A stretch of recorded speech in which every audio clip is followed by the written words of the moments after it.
ایک آدمی نے مہمانی رکھی، عرض کرتا ہے مولا امام سلطان محمد شاہ صلی اللہ علیہ کے زمانے میں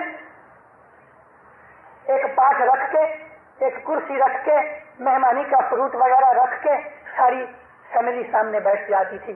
مولا آ کے کرسی پر بیٹھتے تھے، چاہے 1 منٹ بیٹھے چاہے آدھا گھنٹہ بیٹھے، بادشاہ ہے، خوشی والا ہے، لیکن اس طرح وہ مہمانیاں قبول کرتا تھا اور لوگ اپنے دکھ سکھ مولا کے پاس رکھتے تھے، دروانی لیتے تھے۔ زمانہ بدل گیا۔ میں نے ایک دن حضرت امام کو عرض کی، میں بولا مولا میرے دل کی ایک بات کہنا چاہتا ہوں۔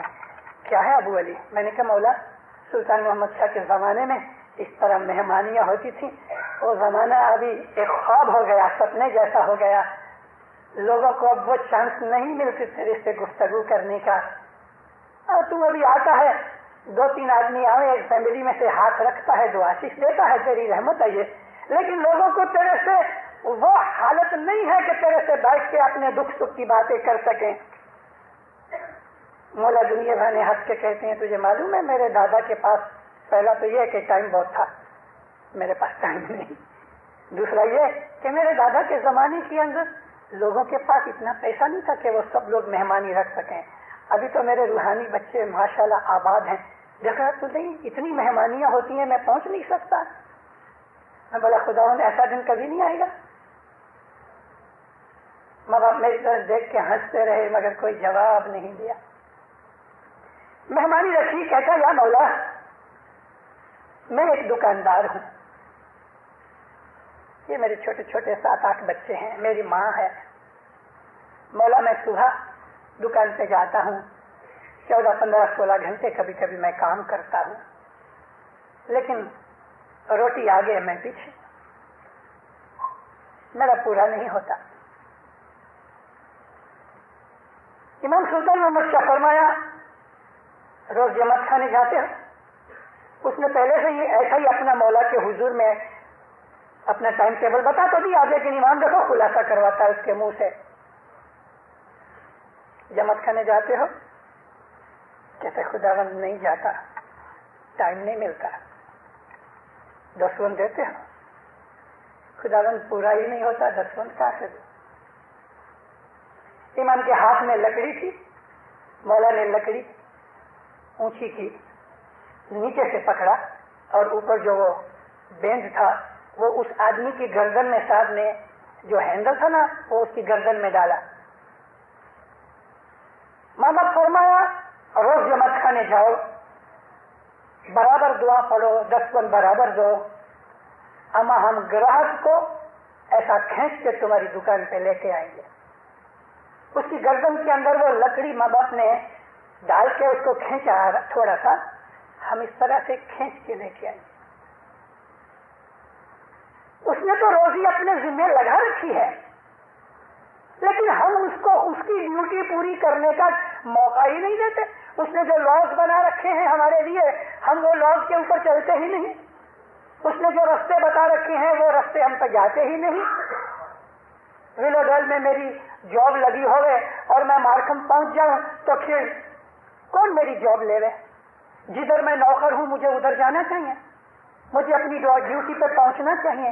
کہنے کا میرا مطلب یہ ہے کہ خدا تعالیٰ نے دنیا میں ہمیں پیدا کیا، اس نے اپنے ذمہ روزی لگائی، اور یاد رکھو دیندارو ہم مسلمان ہیں۔ ہمیشہ کوئی بھی چیز آپ کے سامنے دین کی دنیا کی آئے تو پہلے یہ اپنے من میں یہ لکھ لینا، میں مسلمان، سچا مسلمان اسماعیلی ہوں، اور اسماعیلی ہی سچے مسلمان ہیں۔ وہ آج موقع نہیں ہے کہنے کا کہ ہم کیوں سچے مسلمان ہیں، ہم ہی سچے مسلمان ہیں الحمدللہ۔ دوسرے ہمارے سب بھائی ہیں وہ اندھیرے کے اندر 2 ہاتھ رکھ کے آنکھیں کھلی رکھ کے بھٹک رہے ہیں، ان کو پتا نہیں ہے کہ دیوار کدھر ہے، دروازہ کدھر ہے، لیکن ہم کو پتا ہے، ہم روشنی میں ہیں، ہم مسلمان ہیں۔ اور اس خدا تعالیٰ نے اپنے ذمے جو رزق بنا رکھا ہے، میرا رزق کوئی نہیں کھائے گا اور میں کسی کا رزق نہیں کھا سکتا۔ اس چیز کے اوپر ہمارا ایمان ہونا چاہیے۔ مولانا امام جعفر صادق صلوات اللہ علیہ، ان کی عادت تھی مولا کی کہ ویک میں 1-2 دفعہ کبھی مرضی آ جاتی تھی تو کنٹینیوسلی آ کر 10 15 دن تک. لیکن مولا صبح کی نماز پڑھنے کے بعد مسجد کے باہر آ کے بیٹھ جاتے تھے مدینے کے اندر. کچھ لوگ ان کو سوال کرتے تھے, جواب ملتے تھے. کوئی دیدار کے لیے آتے تھے, کوئی صرف دعا شیش لینے آتے تھے. ہوتے ہوتے ہوتے ہوتے یہ مجمع ہر روز بڑھتا گیا. پھر تو ایسا ہوا کہ امام جعفر صادق کی سیمینارز تو دنیا کے اندر ہسٹری میں بڑی مشہور ہیں. ایک دفعہ امام اسی رزق کے سبجیکٹ کے اوپر واز کر رہے تھے. مولانا امام جعفر صادق جو تھے, پیری جوما بھی ان کے پاس تھا, صاحبی جوما بھی ان کے پاس تھا. آپ کی صدر دن کی بنائی ہوئی جو پیروں کی ونشاولی میں ہے, اس کے اندر ایک نام پڑھنا, پیر امیر احمد. ساتھ میں پیر امیر احمد جو ہیں یہ امام جعفر صادق ہیں. ان کا نام احمد تھا. احمد صادق تو لقب تھا. واز کرتے تھے. آپ کو معلوم ہے کہ دنیا کے ہر زمانے کے اندر نبیوں اور رسولوں کے ویرودھی اپوزٹ لوگ بھی رہے کہ جو خدا تعالیٰ کی ہستی کو نہیں مانتے مگر ظاہر کرتے ہیں کہ مانتے ہیں. ان کو ہم منافق کہتے ہیں, یعنی ہپوکریٹ. تو ایسے لوگ بھی ہمیشہ ہر زمانے میں رہے. مشنریوں کی تو باتیں چھوڑ دو, نبیوں اماموں کے ویرودھی اور اپوزٹ ہوتے رہے. تو ایسا ہی ایک آدمی تھا, مولا کے پاس آیا. مولا کے پاس آ کے کہنے لگا, یا مولا آج آپ نے بہت اچھی واعظ کی, آپ نے آپ جو نصیحت کی وہ بہت اچھی تھی. اتنی دیر میں کوئی آدمی ایک چھوٹی سی پلیٹ لے کے آیا جس میں کچھ کھانا پڑا تھا. آپ نے اوپر سے اٹھایا تو اس میں کچھ چاول وغیرہ تھے. حضور نے تھوڑا کھایا, لوگوں کو جھڑا دیا. ابھی وہ جو شخص آیا اس کو تھوڑی شرارت سوجی. اس نے ایک دانہ اٹھایا چاول کا, دکھا کے مولا کو کہتا, خداوند یہ دانہ میرے نصیب میں ہے کہ نہیں؟